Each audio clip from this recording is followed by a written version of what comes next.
എന്റെ അമ്മേ, എന്റെ അച്ഛോ. അവിടുന്ന് ഇവന്റെ ഈ മുഖത്തേക്കൊന്ന് സൂക്ഷിച്ചു നോക്കൂ, എന്നിട്ട് തീരുമാനിച്ചോളൂ. തീരുമാനിക്കേണ്ടത് നാമല്ല, ഇവരാണ്. ഈ സഭ തീരുമാനിക്കട്ടെ. ഇത് മന്ത്രിയുടെ മകനാണോ?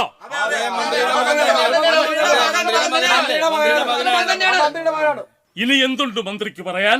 എനിക്കൊന്നും പറയാനില്ല. എന്നാ എനിക്ക് പറയാനുണ്ട്.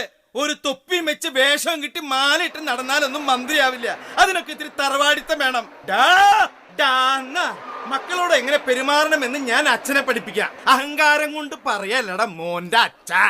മര്യാദക്ക് ഞങ്ങളെ സ്വീകരിച്ചില്ലെങ്കിൽ തന്നെ മൂക്കുകൊണ്ട് എന്ന് വരപ്പിക്കും. ഇനി സംശയിക്കാനില്ല, ഇത് കാക്കായുടെ അച്ഛൻ തന്നെ.